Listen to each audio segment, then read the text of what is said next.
Сите ние страдаме на некој начин. Некој е горделив и суетен, некој е оптеретен со блудни мисли, недолично однесување, некој е приврзан кон материјалното, кон парите, некој има проблеми со здравието на семејството, некој има проблеми со сопственото здравје, некој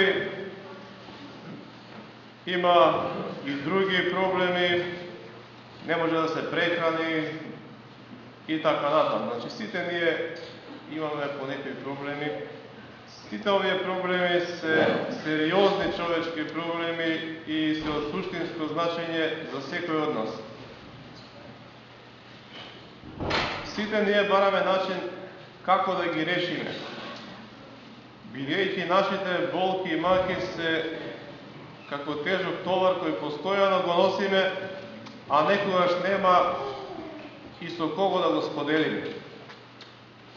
Бараме помош од пријателите, но наместо тоа добиваме празни ветувања, подсмев или пак хладнокрвно ќе ни го завртат дрвот, кога ни се најпотребни. Откако ќе увидиме дека самите не можеме да се справиме со проблемите, или ќе паднеме во очајание, во депресија, безнадежност, или пак ќе почнеме да викаме со силен глас кон Господа, како што денес слушнавме во Светото Евангелие. Исусе, смилувај се на нас, како што тоа го направија 10 губави луѓе кои ги споменавме во денешново Евангелие. Христос сите ги излекува. Иако губата била неизлечлива и тешка заразна болест, тие луѓе биле веќе прежалени од семејствата и живееле сами, изолирани, во карантин, во пусти места каде што нема население, за да не се заразат и другите здравите. Откако Христос ги излекувал, ги испратил кај свештениците. Зошто? Бидејќи според Мојсеевиот закон тогаш требало свештениците да проценат дали некој се излекувал од оваа болест или не.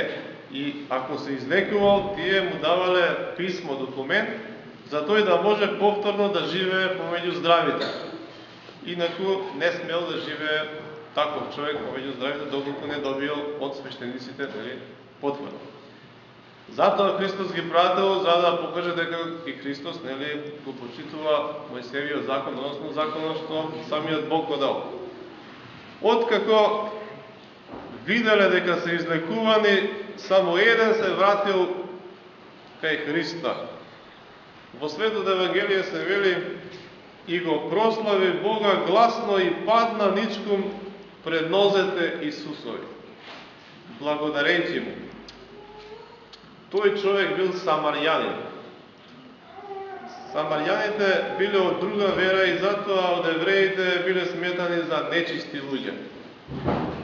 Но ете, само овој самарјанин му се заблагодарил на Бога за помошта, а другите правоверни евреи не се заблагодариле на Бога за помошта. И денес, обично, ние православните, откако ќе добиеме помош од Бога, забораваме на Бога, а камо ли да му се заблагодариме на него. Неблагодарноста кон Бога е тежок грех. Во Евангелието се вели дека само друговерецот се заблагодарил, иако сите биле излекувани. Тоа некако и денес ни се случува, ни се повторува. Друговерните се некако поревносни од нас, нивните храмови се преполни, тие се молат, добиваат и му благодарат на Бога. Неверието кај нашиот народ е големо, но секоја чест на оние благочестиви христијани кои си ја чуваат и си ја сакаат верата, тие се светли примери кои ја красат нашата црква.